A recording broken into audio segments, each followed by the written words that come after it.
Good evening, ladies and gentlemen out there in YouTube land. I am Deleted Scenes, human being American and YouTube Ronin. I'd like to welcome you to tonight's episode of Live from Sparkwood in 21.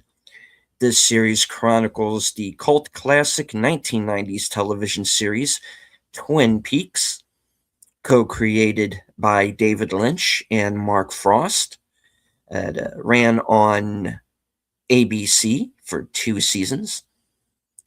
Its 25 years later sequel series, The Return, which ran on Showtime in 2017, and the films of David Lynch. Following me on this odyssey, the superfans. Last call, Troy Pacelli. Hello there, everyone. His better half, Netters Network. Good evening. And a president of the Flappy for President fan club, Aged Boomer. Did you know that Flappy was an uncredited screenwriter on the movie Condor Man? I did not know that. Yeah. Right on. He was a subject matter expert, though. Just saying. All right. Do want to say hello to the kind people who have joined us here in the live chat this evening. Let's see. Channel member JPRPH1.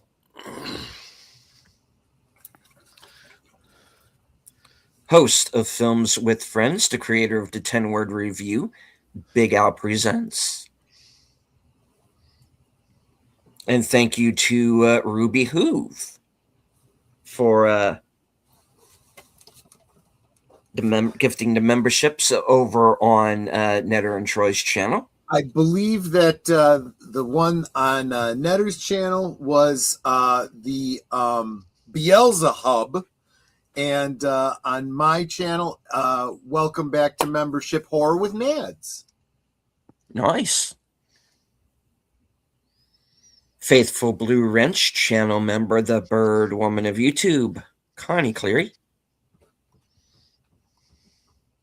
Qapla' to our resident Klingon, Mark Malnikoff.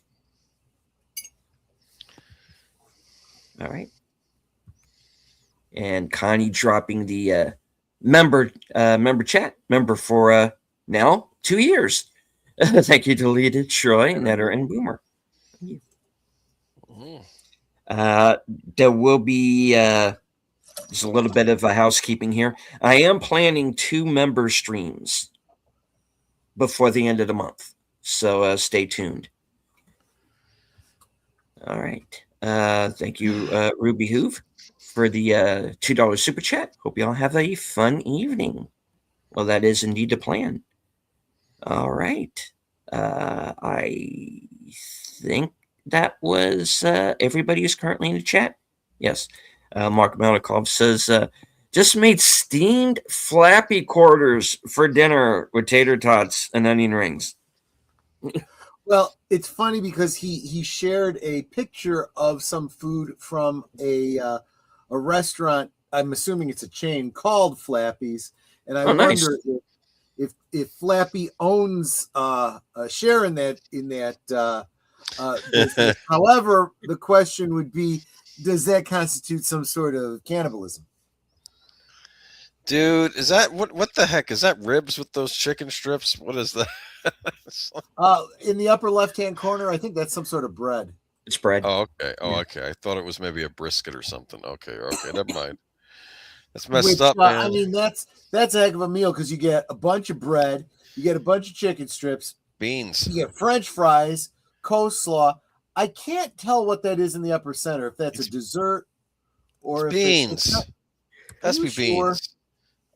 Barbecue baked beans, probably. Wait, in the cup, you mean? Yeah.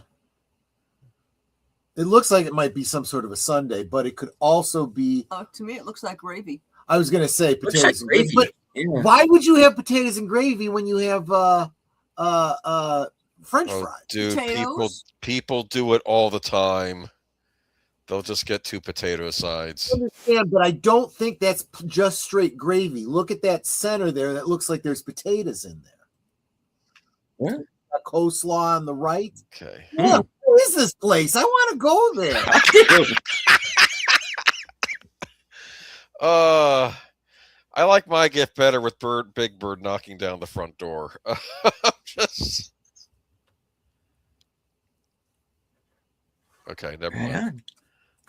Okay, so yeah, all right. Apparently, somewhere there is a chicken joint called Flappy's, and if it is near you, looks good. Check it out. It's like Zaxby's. Yeah. You realize now I have to Google it to find out. It's literally Flappy's fried chicken, Louisiana style. Okay, Oh, Louisiana style, which is yum. yeah, that's gonna be good stuff there. Yeah, I mean, and I was 2 years old before I found out Vinegar Syndrome has like a physical store that you can go to. Nice. It's in It's Colorado, interesting. but you have to go. So It's on the, there. There you go. on the lower right of that picture, there is you can barely see it. It goes off the right of the picture. That is a dipping sauce that they have.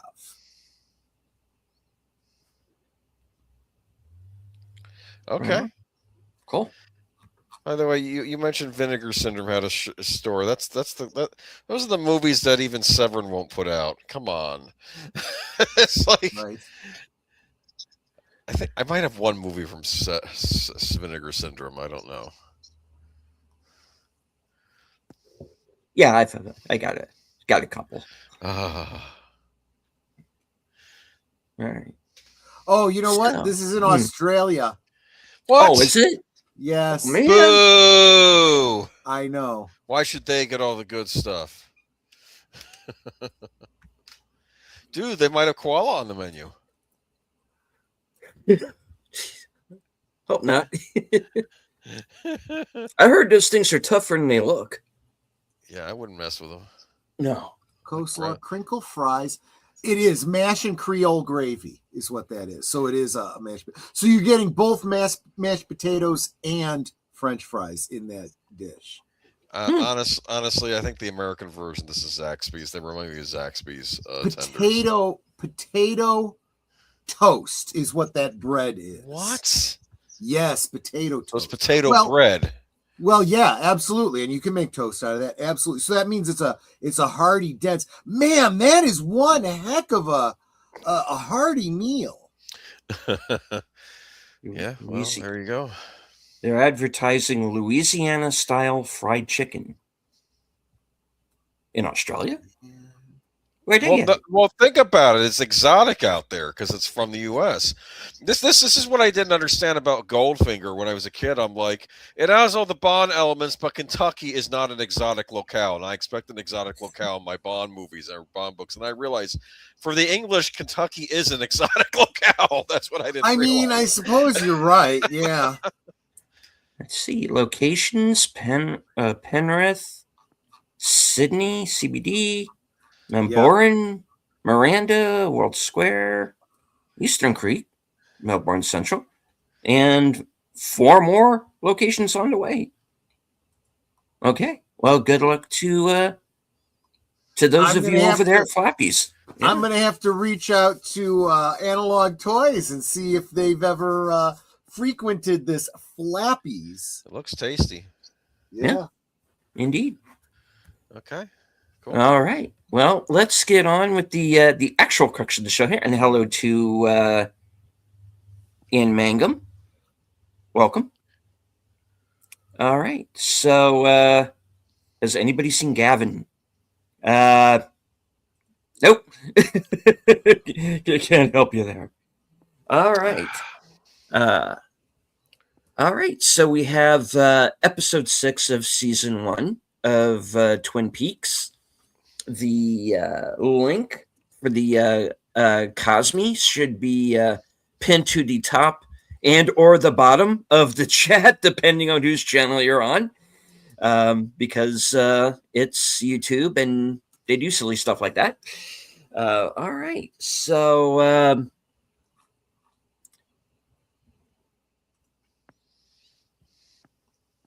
Well, where do we leave off? Actually, Well, I'm trying to remember. I am now including previously ons at the beginning, so we should be okay. Josie got a Okay. phone call from a recently released convict.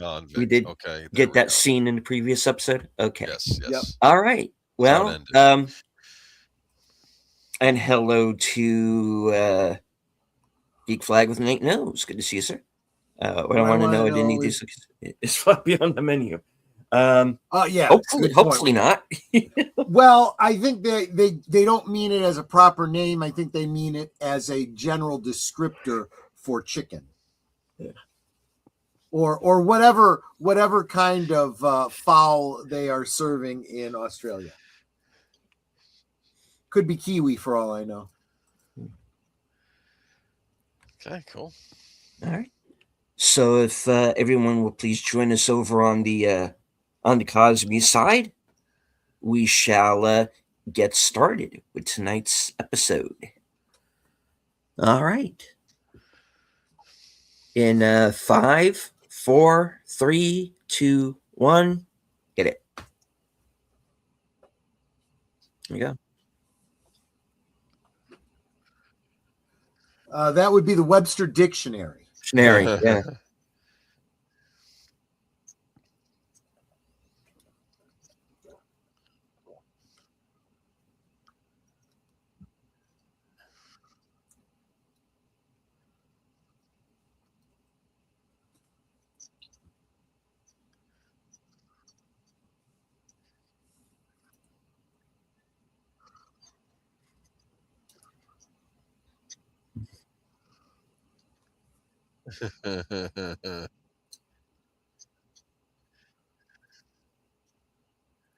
I don't think anyone's okay in Twin Peaks.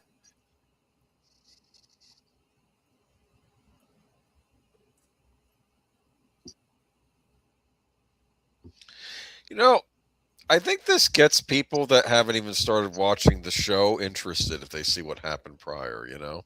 Yeah, I think so. Yeah, that was the because this was network television, this idea of episodic television really did require you to get caught up quickly. Unless it was something like Star Trek Voyager where everything is even Steven by the end of the episode. But even on Star Trek, occasionally they would do a previously on if they were referencing a previous two-parter, episode. Yes. Well, especially a two-parter. But sometimes they would reference a character or events that you kind of needed to know something about. Emu, while not common in the sense of being a daily staple like chicken, emu is the most famous native bird eaten in Australia. Availability, you won't usually find it at a fast food drive-through, but it's available in many supermarkets and specialty butchers. Yeah, you can actually get emu steaks here in the States. I think they've exported it, so it's being raised here in the States, but I suppose we might be importing it as well.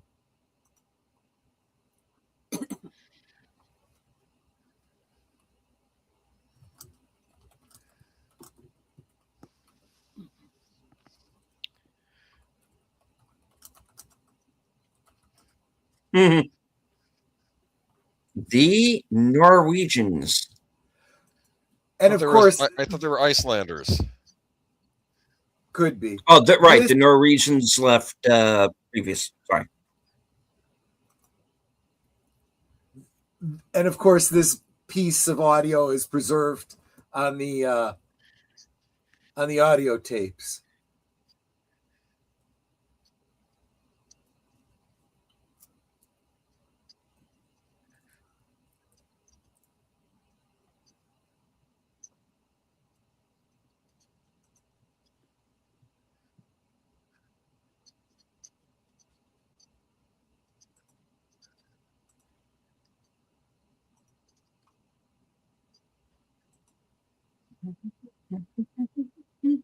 I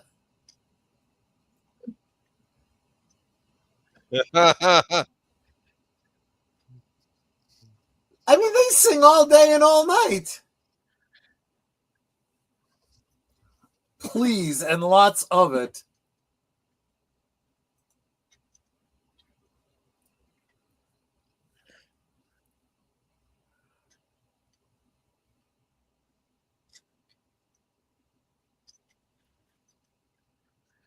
Mm, Oh yeah, they like herring over there, don't they?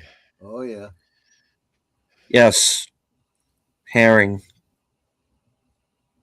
I'll need a moment. Oh, right, sorry. You'll be in your bunk. Yes.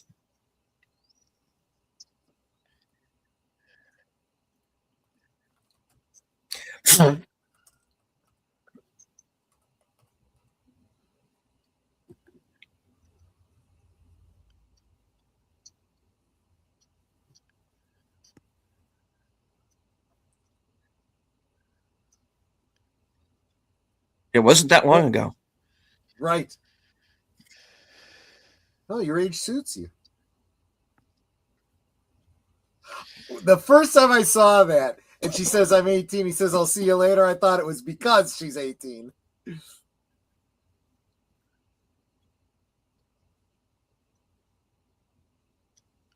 Jerry.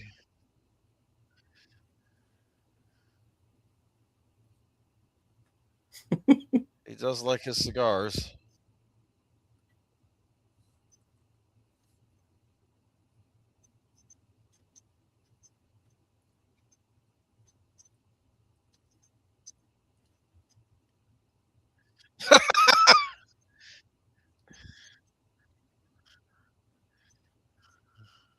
Now, did he physically go to Yes, Iceland? I think so. So he yeah. went. So he went from Norway to Twin Peaks to Iceland, back to Twin Peaks Yeah. in about 6 days. I Wow. guess so.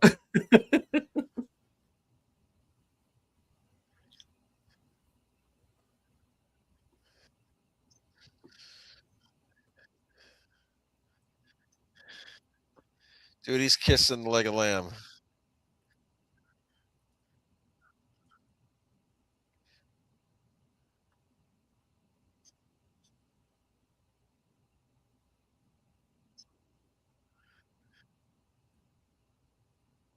Oh.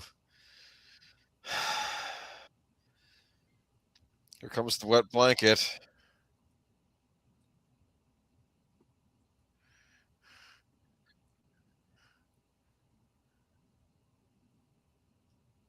What was Leland's profession? Attorney.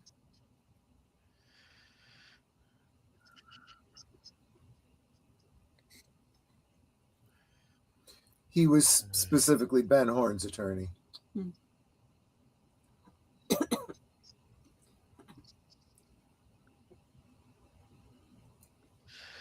Wasn't there an Alfred Hitchcock Presents episode about someone who was murdered with a leg of lamb?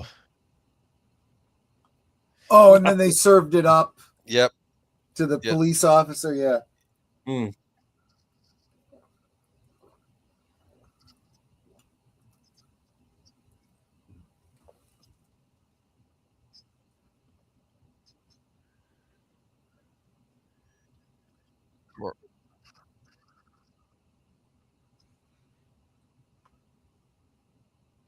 Would that be Twin Peaked? Exactly. This when this episode was filmed, that's when the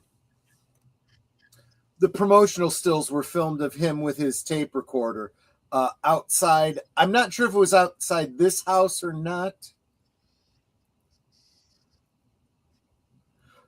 but you see him. Well, you see a number of promotional stills of him in that jacket with his recorder, and this was obviously the day that was those were shot when this episode.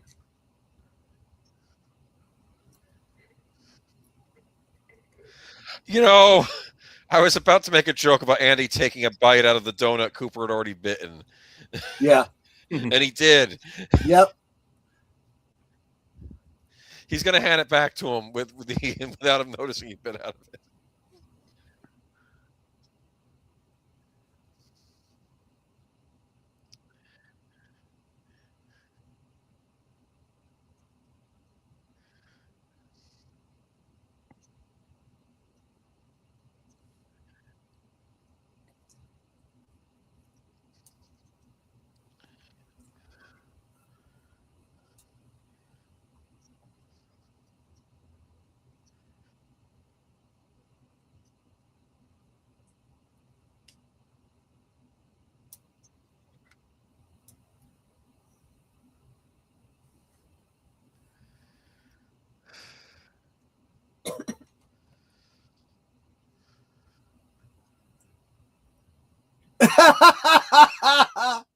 You can't say that these days.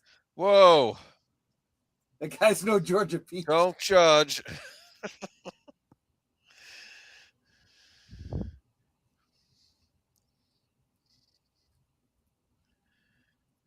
Oh, look.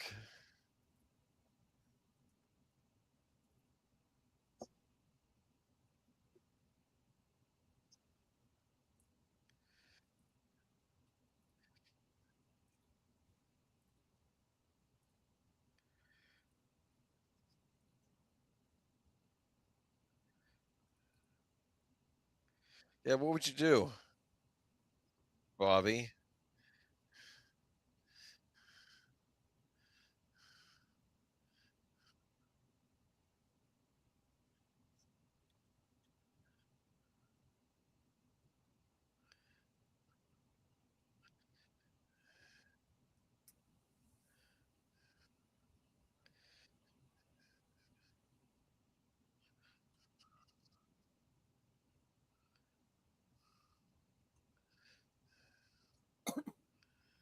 Mm.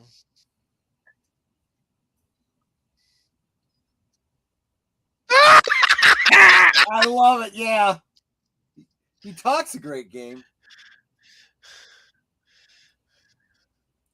Welcome, Enigma. I see that you're in the chat. Mhm. Nate says that classic episode titled Lamb to the Slaughter. It originally aired in 1958 during the third season of Alfred Hitchcock Presents and widely considered one of the best installments of the entire series. The story was actually written by Roald Dahl, the same author who wrote Charlie and the Chocolate Factory, based on his short story of the same name.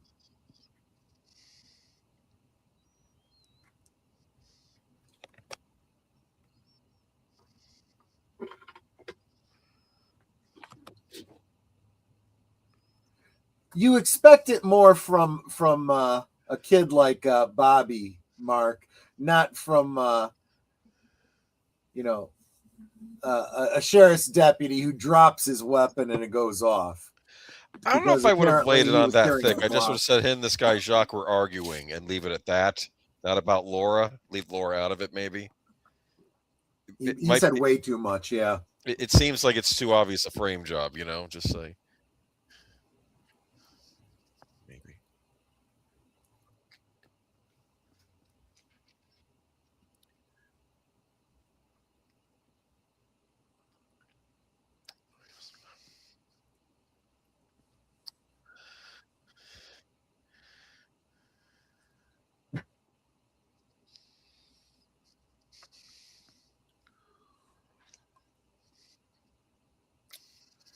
But I'm practicing and my aim's getting better.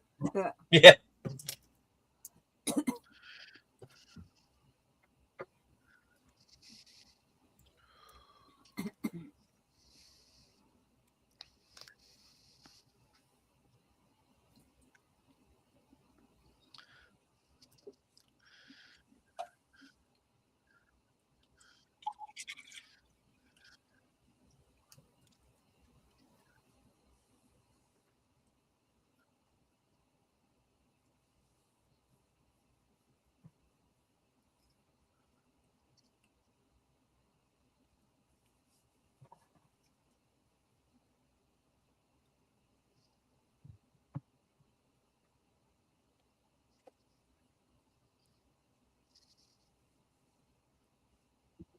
So half the cast could potentially die at the hands of an ex-con. Mm-hmm.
Well, uh, there's always the guy who turns into a caterpillar. Oh.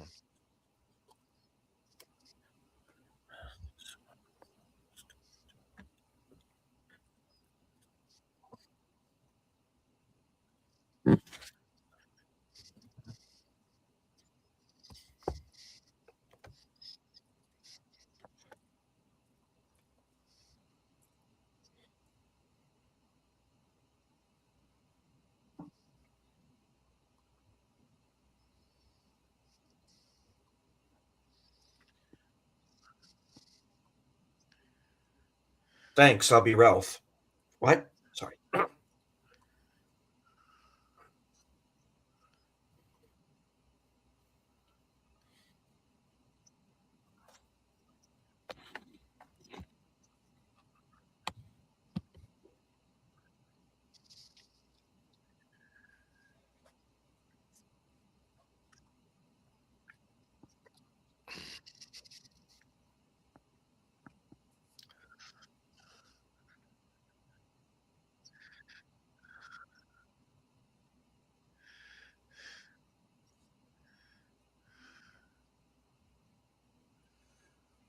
Hashtag me too before hashtag was a thing.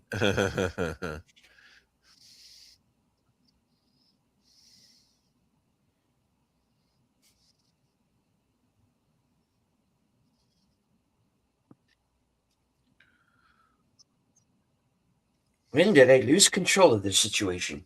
Right off the bat. Okay. I think she kind of went about that the wrong way too. She might have just pointed out that, my father is your boss, but he's not going to be forever. Eventually, I will be inheriting this business. Mm-hmm. Yeah. Just something to think about. Or to quote Jack Nicholson, think about the future.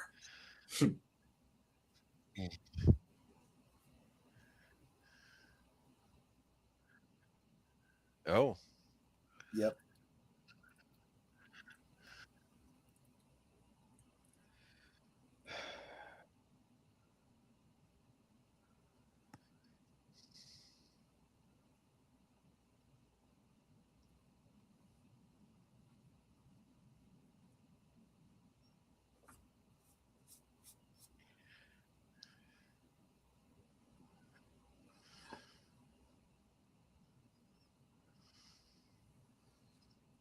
And plays Parcheesi.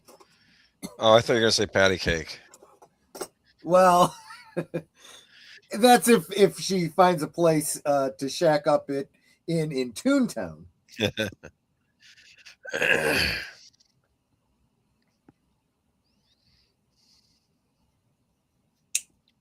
We won't, because we're not going to end up together.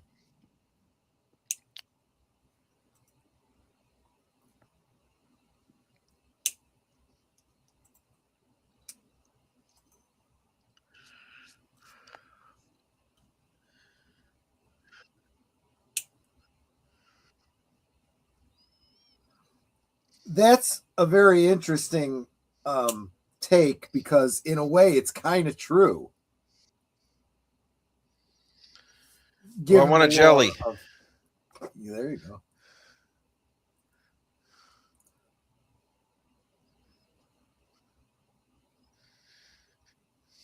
He needs to eat something a little more nutritious.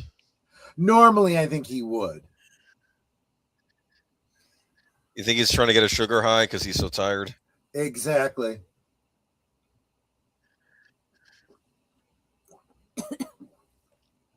In fact, you do tend to crave sugary things when you're tired, which is why many dietitians say if you're trying to lose weight, make sure you're getting good sleep.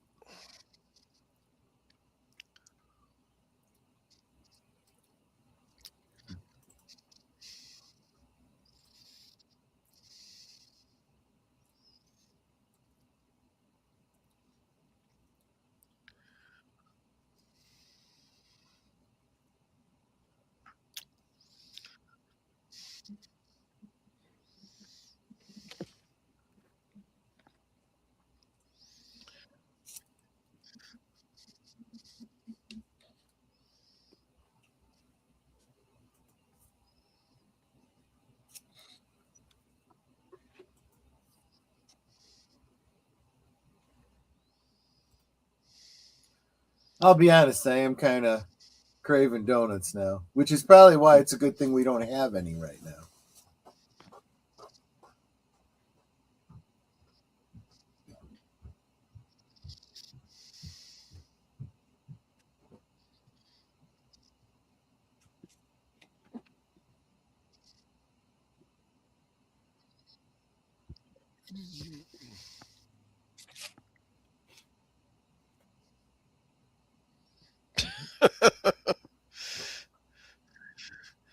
It's nothing like an all-American diner, huh?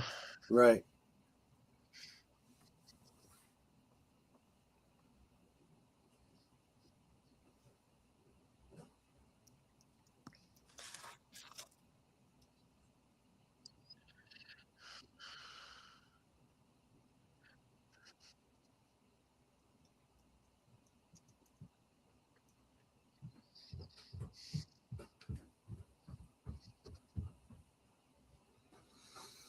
I guess that'll do. Thank you.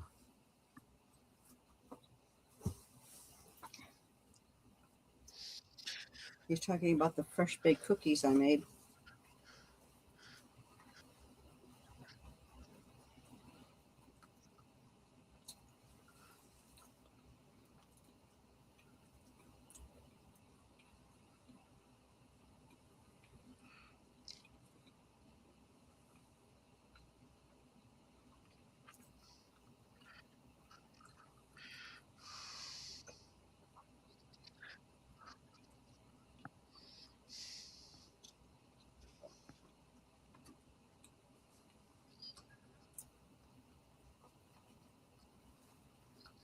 Doesn't make any sense. Perfectly good cherry Coke going to waste. I know. Look who's listening. Mm-hmm.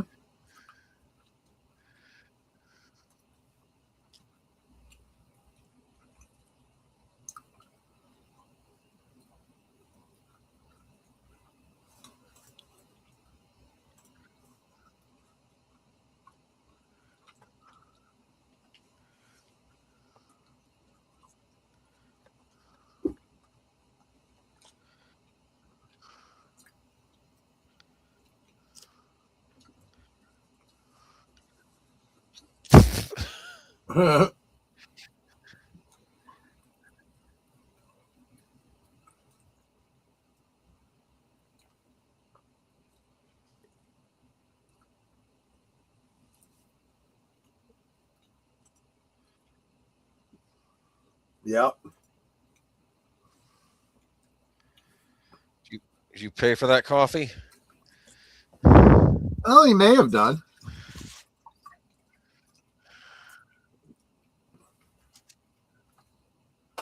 Meanwhile,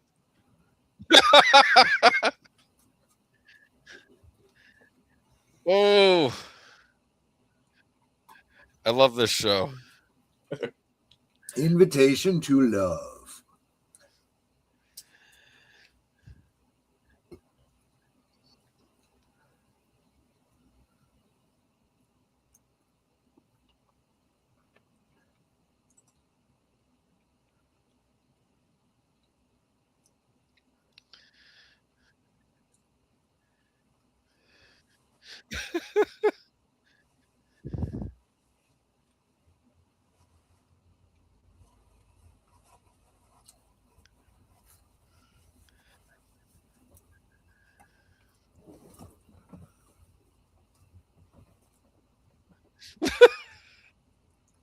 Well, thank you, me and my monkey. Gave me a gifted membership that went to Latino Slant. How cool is that? Right. Yes.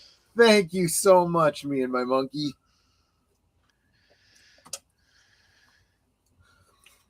So I think it's intentional, but a little bit of a gag that you had the Briggses sitting up and Dr. Jacoby lying back on the couch.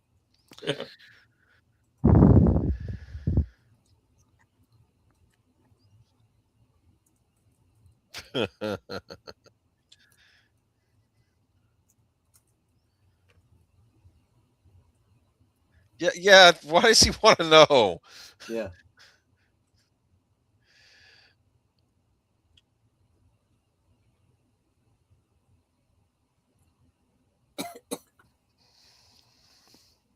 As a matter of fact,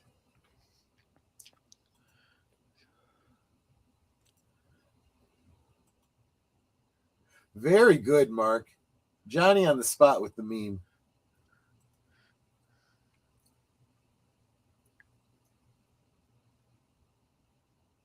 She told me.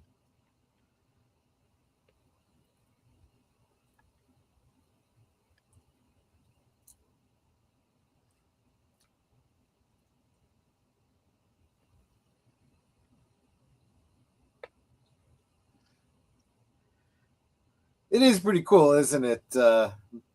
Me and my monkey.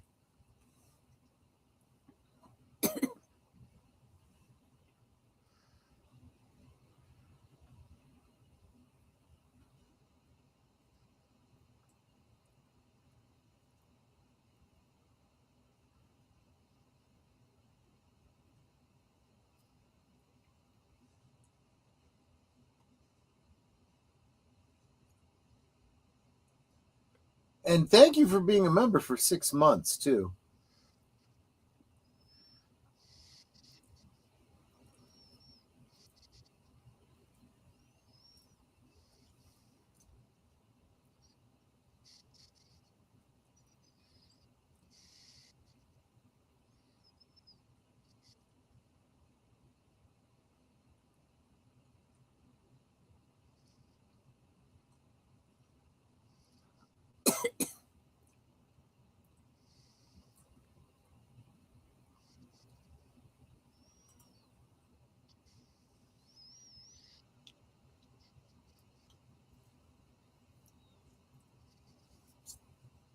Okay, now this is honestly a real breakthrough.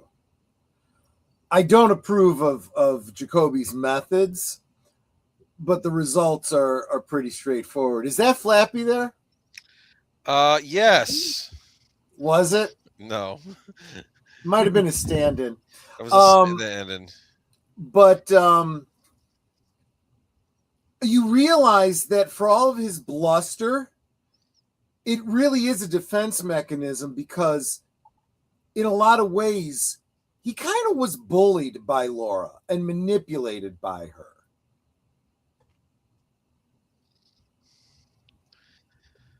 Okay, so that bird is a crow, which is of course a carrion bird.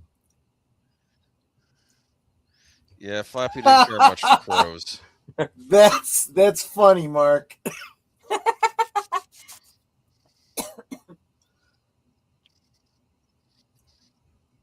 This isn't the cabin you're Right. looking for. That crow's name was Steve, by the way. I might want to anyway.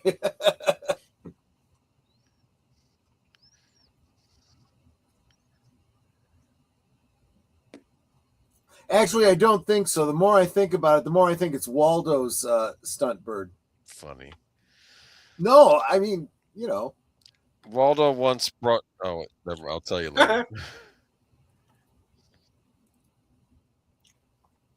Margaret Lanterman, good evening.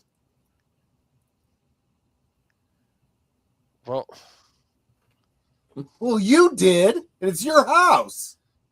yes. You'd think they would have known that. Exactly.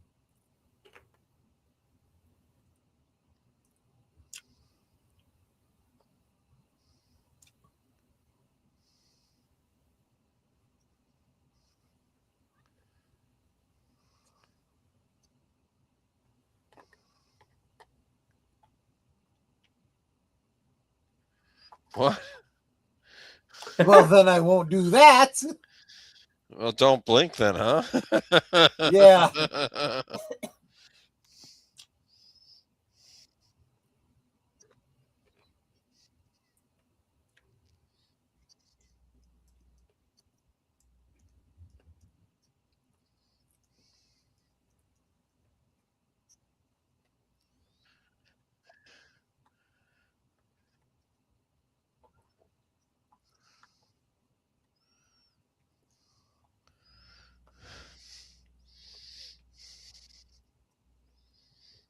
putting a lot of tea in those cups.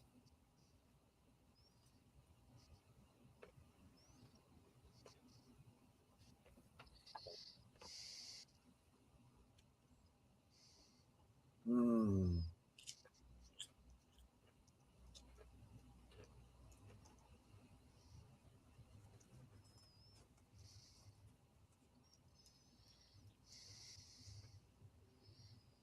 You can take those as rhetorical questions to give more information to Dale.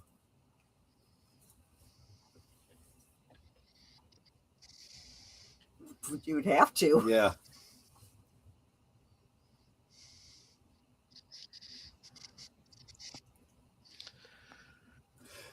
Now, keep in mind that what she's describing, we saw, of course, in Fire Walk with Me. We know she didn't see them directly, but she was aware of them. We saw her reaction to them.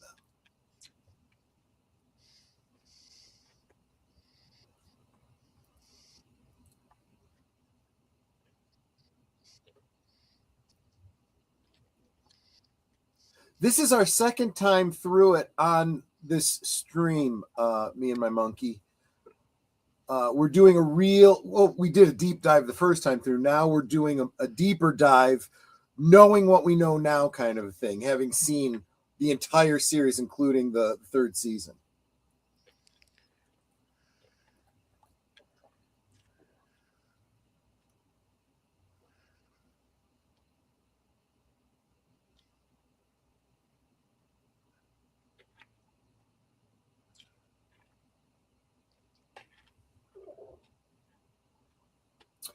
I'm not going to go as far as to say she wasn't crazy, but she wasn't completely crazy. It was based on something. She clearly had some sensitivity, just like Laura, just like Sarah,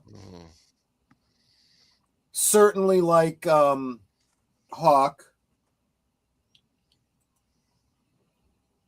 and Dale. That was a great shot. That's brilliant. Yep.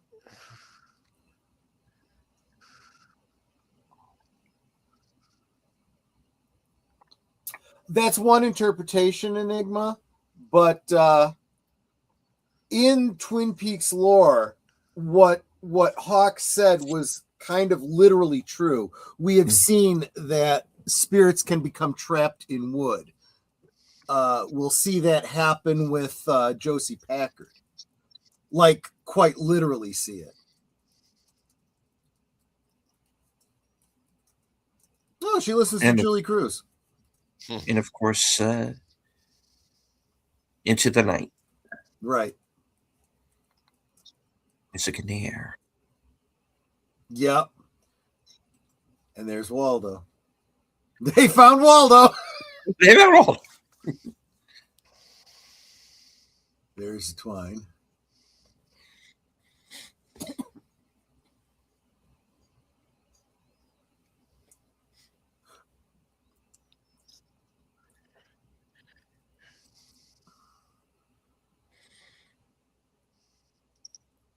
There's the other part of the poker chip.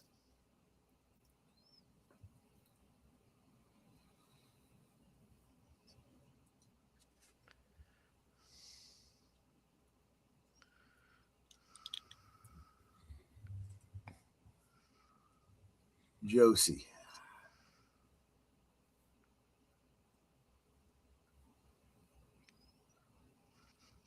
Mhm.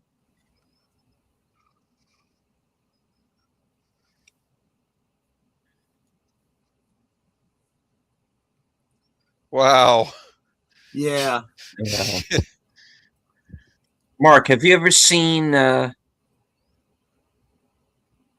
Go easy on the sauce. He immediately takes two.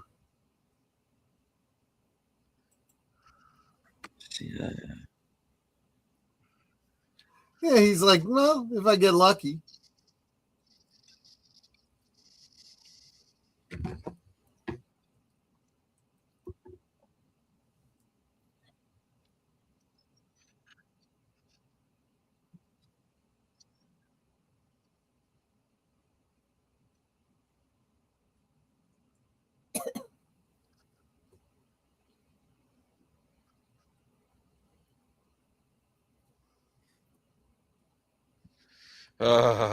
Jerry.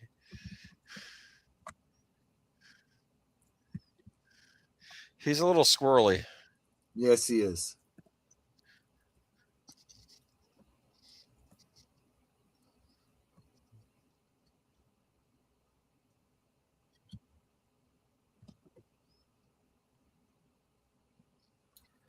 That's an interesting pickup line.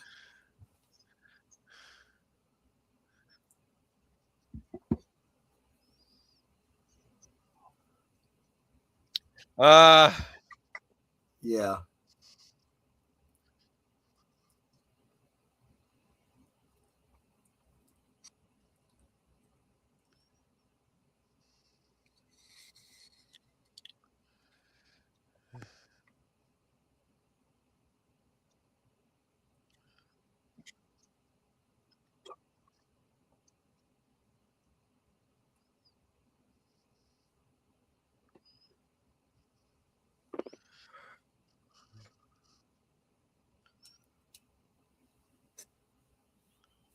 Thor. He's Thor? Well, that hurts. Yeah.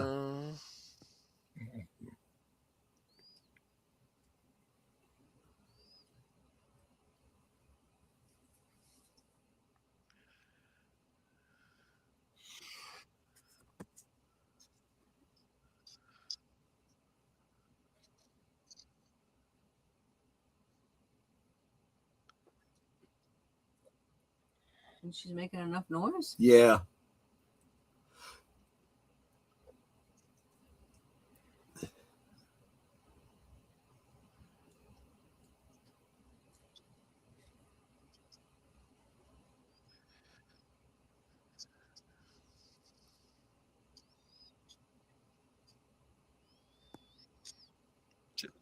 To be fair, people go there for gambling too. Right. It's a lot closer than Nevada.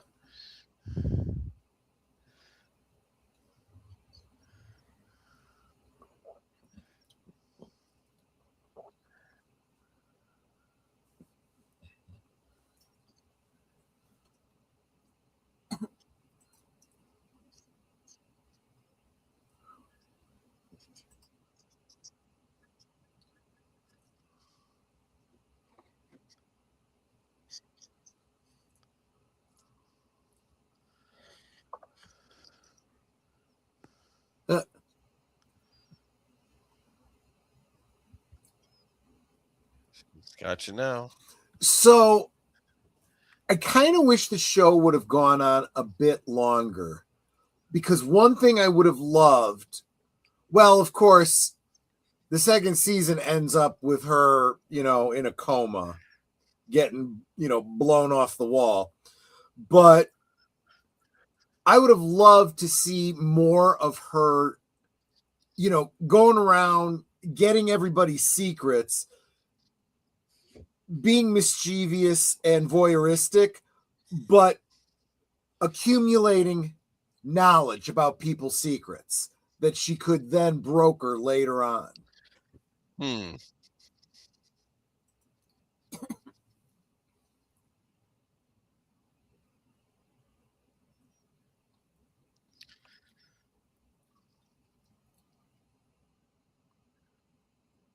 What?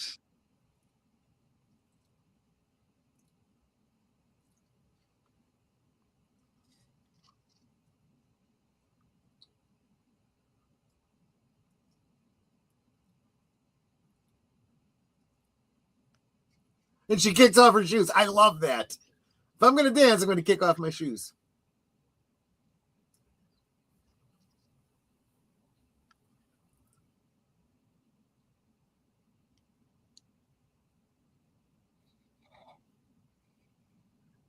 Get him out of the way. Get a net.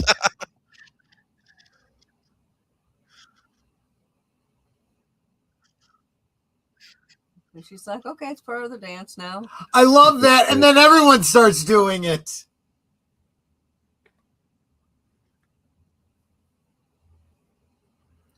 But then if you get everyone dancing, they're not paying attention to him, right? Yeah. I guess now they're going to be calling that the moose I guess. because it looks like antlers. Okay, why is she crying? Okay. I always took this as her being sensitive about the circumstance.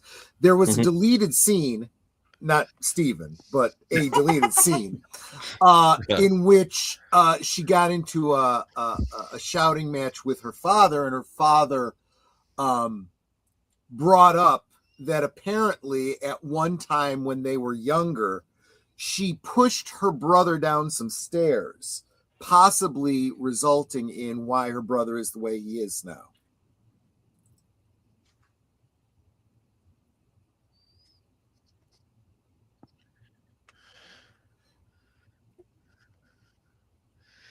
And that was the reason she was crying.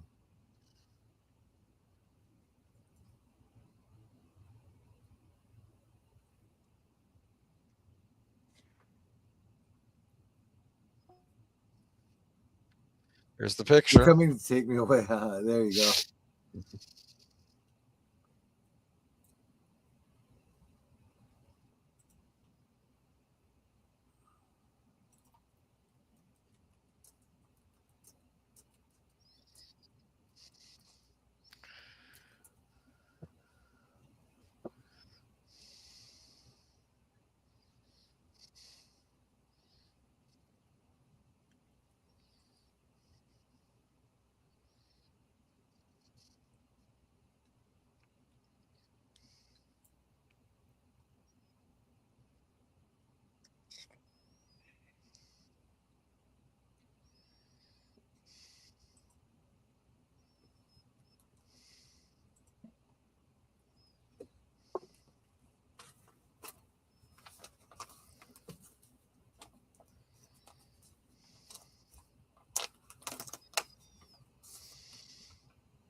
Uh-oh. Is Leo in a bad mood? Leo is always in a bad mood. Honestly, I'm not even exaggerating. I don't think you ever see him happy or smile, ever.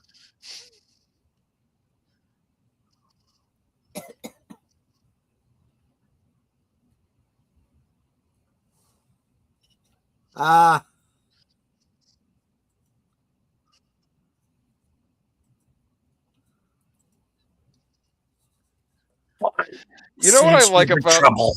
it just shows how nasty Hank is if he can intimidate Leo, right? Yes. And it establishes that there's a pecking order.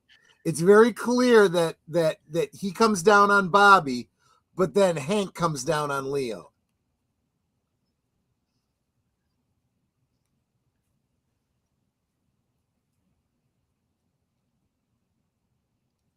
She didn't even wait to see if she hit him.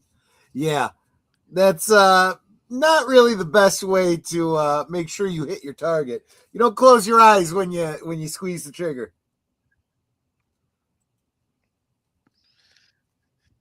Haha, I've escaped. Damn it. They haven't adjusted it yet, it seems.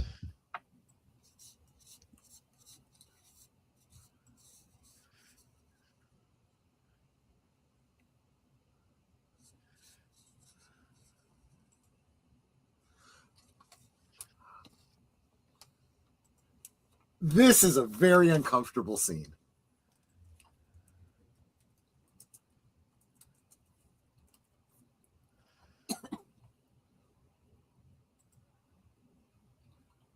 That's character building. It is incredibly character building, and again, especially when you know what we know. We know his backstory. We know, well, and I think he actually gets into it when he starts talking to her about how he got personal on a case and et cetera, et cetera. This is this is like a drunk, walking into a bar. It's like, oh, this is not good, because he's very attracted to her, but he knows that's dangerous for him to get involved with someone who's directly connected to a case that he's working in. Plus, I think that is overblown in his mind. He believes that something really bad will happen if he acts on that, which I suppose is probably true. The age difference, makes a big difference. But again, I think that deleted scene that I told you about has significant bearing on why she's there and why she looks so, I don't want to say sad, but pensive. And the first thing out of her mouth is, please don't send me away. This is her trying to make a connection, and she's doing it in a very inappropriate way, but it's the only way that she knows. And that's another aspect of it that makes it really, really uncomfortable.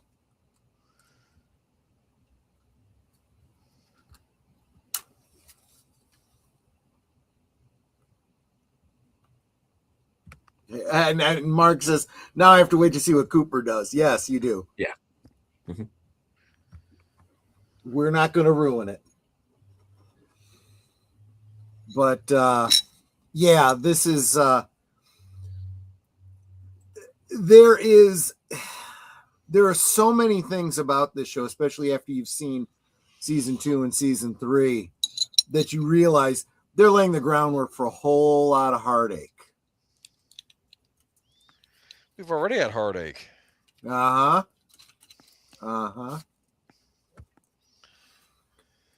heard it argued that life is suffering, so I think that's apropos. Yeah, exactly. But I don't know though. It was just it's kind of messed up though. We had a shooting in this episode. Definitely a self-defense situation. Mm-hmm.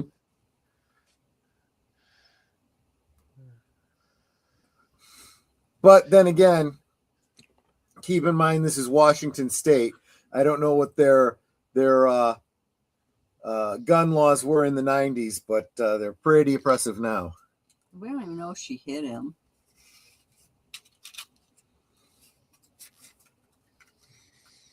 Oh, she did. How badly? Yeah. Which we will find out really next horrible. week. Yeah.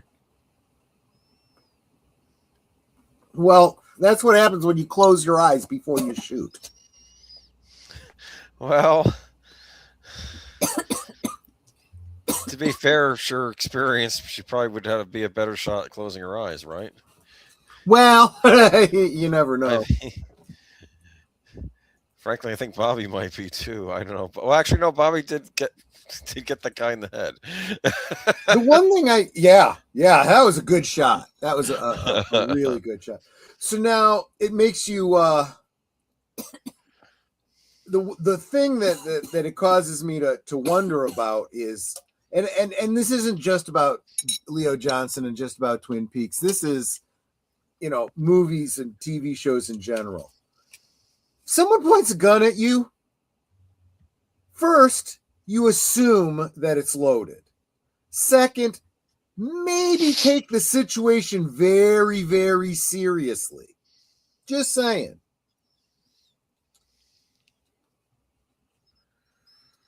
I don't think that's unreasonable. No.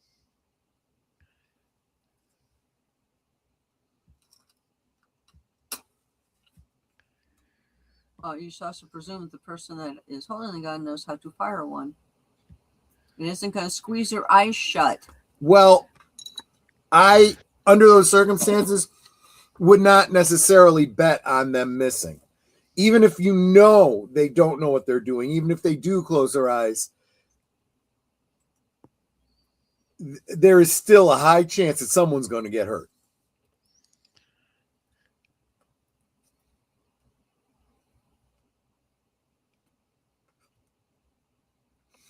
But I would argue, and Mark, you tell me what you think, but I think she actually did follow the 4 rules. She treated the gun like it was loaded. I think she knew it was loaded. She didn't point the gun at anything she wasn't planning to destroy. She knew what her target was and what was behind it.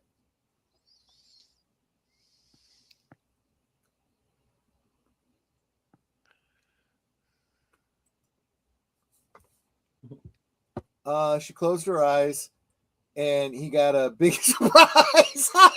Yeah, I suppose so. It just hurts that we have to wait till next week, like we are back in the 90s. Welcome, by the way, Enigma. I think I saw you in the Cosme chat. Pretty much, and if you paid attention, she also racked the slide on that little 380 auto. Yeah. I've come to give some grace to certain behaviors that you see in movies with guns that are kind of ridiculous when you know how the guns work, because there's certain things that are done for dramatic effect. It's shorthand for saying, okay, there's one in the chamber. I really, really, really will, fire if I pull this trigger.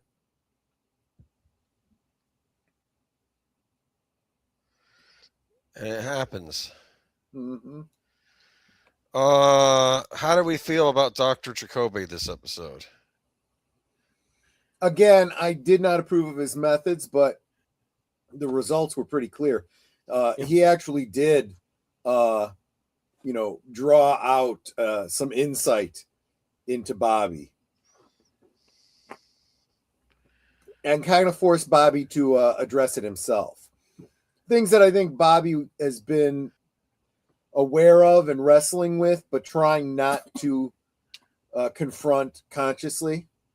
Right. His bravado and his bullying is a defense mechanism, because he does feel kind of emasculated by Laura. He also feels some guilt. You saw him projecting that on everyone else at the funeral. Well, to be fair, he was at least honest, because he said all of us, not just all of you. He called them hypocrites, but he acknowledged his role in Laura's situation. And the weapons handling always needs that I'm serious, and is showing with the weapon. Wrong, but it conveys speechlessness. Yeah, see, that's the thing to keep in mind, that they're not going for weapon accuracy. Usually they're going for narrative need, and honestly, that's why I think sometimes this kind of thing is very egregious today, because at least in something like this, you're like, okay, I get the shorthand they're going for and why they did that. They chose storytelling over accuracy, right? Mm-hmm. And it's not just with guns. There's lots of things that they do that with in stories like this. But nowadays, when you have such horrible writing, it's not like they're trying to convey anything. It's because they don't know any better, for real. They know their own lives, and that's what they write about. Right. Their own lives where they don't have to carry the guns themselves. They hire people to carry guns and walk around them. There you go. I mean, you don't want them carrying guns because No. you could end up getting shot behind the camera. Who's the heir apparent to David Lynch? I guess I've asked this before. Maybe there isn't one. Jennifer? Well, I guess he's literally the heir. Yeah, I mean, there is no one like David Lynch. I if you can think of an auteur that's doing, unique, thought-provoking stories like David Lynch, even if you could say he's like on the same level of talent, it's apples and peaches. From a self-defense standpoint, Yeah. I missed it. Yeah. From a self-defense standpoint, she also warned him, "Come closer and I'll shoot." He tried to close the gap and got shot. F around and find out. Yeah, I mean, that is, of course, there's no body camera on this. We saw it as third-person audience, but that's not going to hold up in court. But in the truest sense, that fit all the criteria for you miss 100% of the shots you don't take. Alec Baldwin. Nice one, Mark. Mm-hmm. Enigma says, and sadly, Rust was a good film. Had Alec Baldwin been even more wise and less liberal. Yeah, I've seen it. It is a good film. And I am recommending it with a caveat, of course. I get it, but the thing you have to understand with Rust is that was the big story when I first became involved with YouTube, and I used to do, for those of you who may not remember, I used to do this show called Saturday Serial with a fella out of the UK named Matt Allen, who actually lives here now, the good old US of A. But he had a show called Saturday Serial, and I did like about 27 episodes of it. And we very consciously decided not to report on Rust because we didn't know all the details yet. And we wanted to wait. So when the story finally came out and we had a good idea of what had taken place, that's when we kind of took a deep dive because, Matt has worked on film sets and, around, film sets where, they use, firearms and, knives, blades, because he's worked on action films and on horror films. So they, and they were always very careful about, the chain of, there's a word for it, kind of chain of custody when it comes to weapons on the set. So he was very well versed in that. And so that we felt, okay, we could go into that.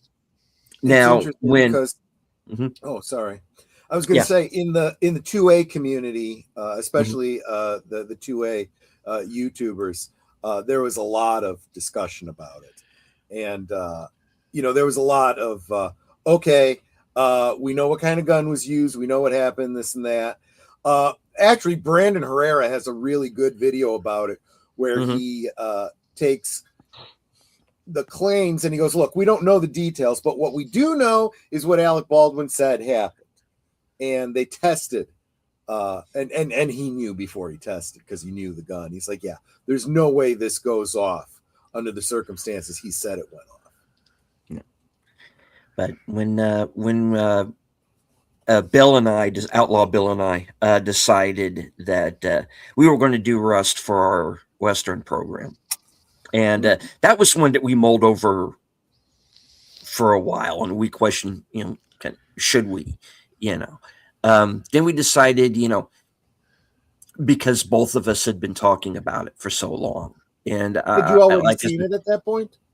No, Okay. no, that it was a first watch for both of us, and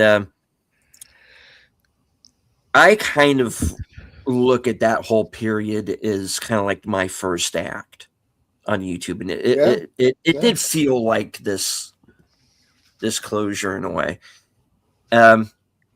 Like I said, I've seen it. It is a good film. Enigma is right, but it's kind of like watching the Twilight Zone movie and knowing, those people actually died filming Vic that Morrow scene. actually died, and those kids,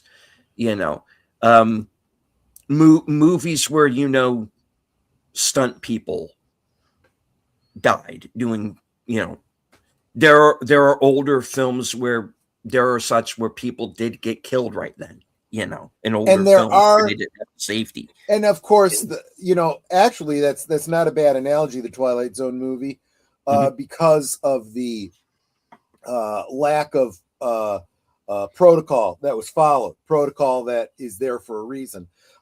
Same thing with the one that came up the most during the whole Rust thing was Brandon Lee, and similar circumstance. It never should have happened. It should not have been possible for it to happen. This is why those protocols exist. Let me see. Nate says, I think there's no one equivalent to David Lynch because Lynch wasn't just a weird creator. I believe he created without ego. He knows what he wants to see on screen, but was open to others' input. For sure.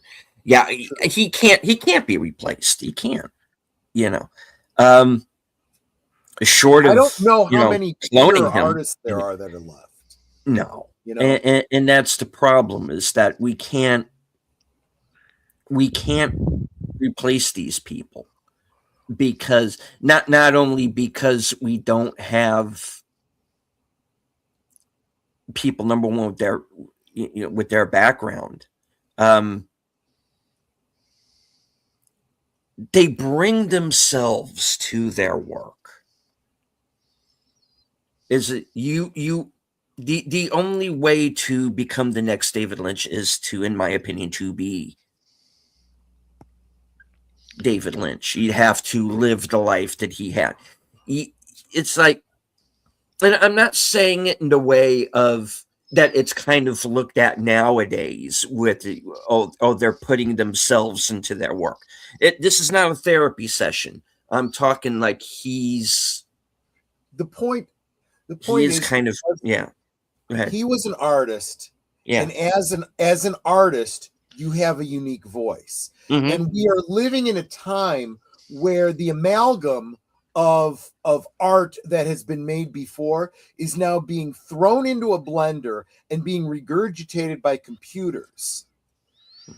You will never get uniqueness that way, and you can't even expect it from another human being, because they have their own unique voice. So you need to appreciate and hold as precious what you get from an artist while they live, because after they're gone, that's it. Their historic work is now all that you will be able to reference. Everything else will be a cheap copy. Yeah. And that means, and that is part of the problem with this franchise mentality now, where we got to make a sequel to this and a sequel to that, and we got to do a spin-off and a remake and a reboot, and all you're doing is cheap copies. Because first, you don't have the person or people, the team involved that made that secret sauce, so you can't reproduce it. When we got season 3 of Twin Peaks, David Lynch and Mark Frost brought in everyone they could to recreate that secret sauce. They even found non-creepy ways, to bring back people that weren't with us anymore, or at least to honor them. but with him gone, you really can't. If Mark Frost were to now do a season 4, it would be a very different thing. Even though he knows what he and David planned and talked about and would have done, it wouldn't have the same panache that David would have put on it. I think that for all the high talk that we get from the Hollywood hoi polloi, they don't really mean it. What they mean is, I want a piece of that somebody else made. I want a piece of that. So I want to, do what I can to preserve George's message and his insight and his, no, you don't. You just want a paycheck. You want to take credit for it. When all you really did was get the coffee. Yeah. Was Pennyworth just about getting a paycheck? That was the that was the that was the show about Alfred younger years. Yeah, they made a show about the butler. They made a show about the butler. Yeah, exactly. I don't.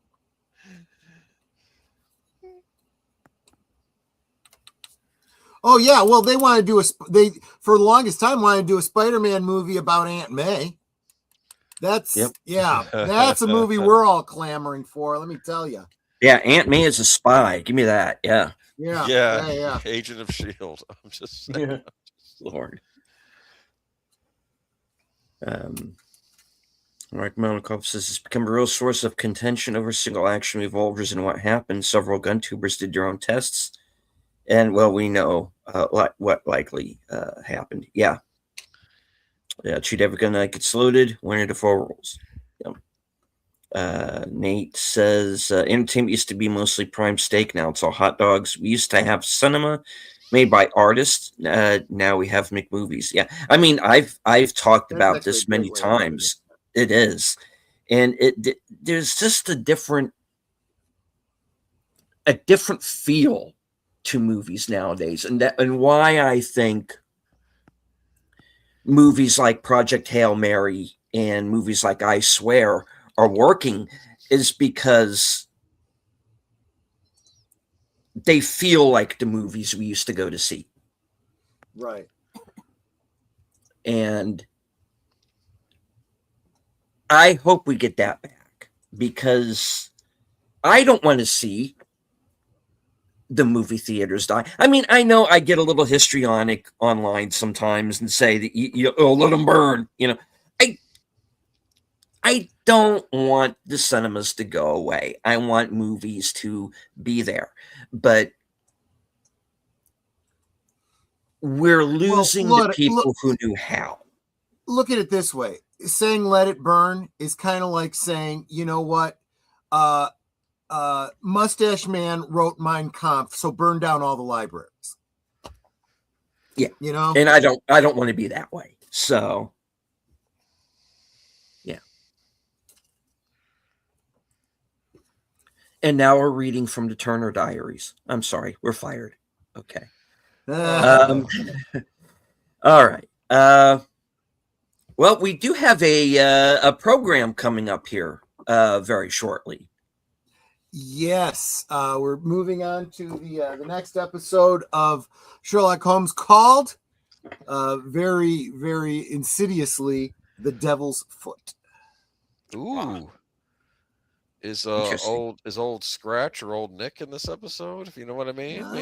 You're gonna have to watch and find out. You're gonna have to watch to find out. It's the devil. That's right.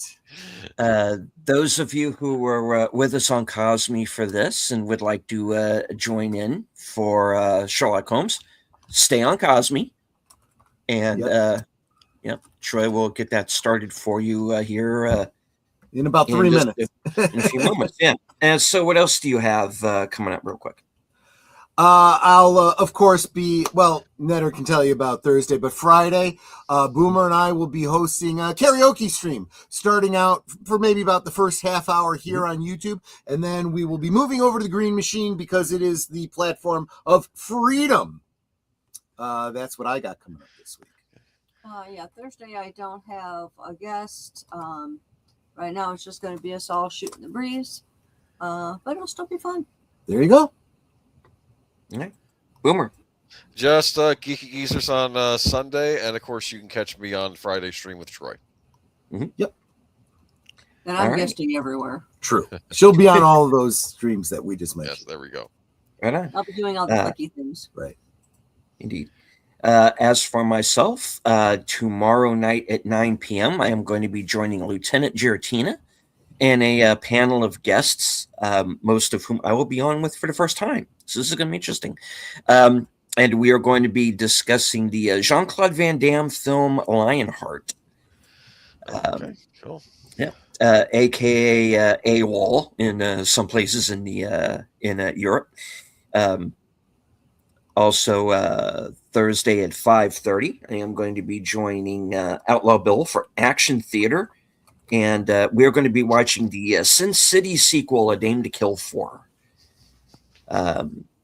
Later on that night will, of course, be my program, Coming Attractions. You get to find out what I'm going to be up to next week, up to and including my appearance on this upcoming Saturday on Films with Friends, along with Troy and Netter, and, of course, Big Out Presents. And we're going to be watching from 1967, the Don Knotts comedy, The Reluctant Astronaut. This is, of course, very, very apt right now because we do have the moon mission taking place right now. So, yeah. All right. Any final words before we wrap up the program? No, I just want to thank everyone for coming along on this journey back into the Northwest Passage, back to Twin Peaks. I want to thank everyone that gave us gifties. That Absolutely. was so sweet Yes. and kind of you. Together we grow. Flappy lives. That's my 2 cents. There you go. See, now we got to get t-shirts made with Flappy on them. It'll Probably. happen one of these days. Yeah. And, of course, as I always say, at the end of every broadcast from HQ, and all points north, south, east, west, and beyond. From the corner of Sparkwood and 21, good night, take care, stay strong, be safe and healthy, because this is how we win.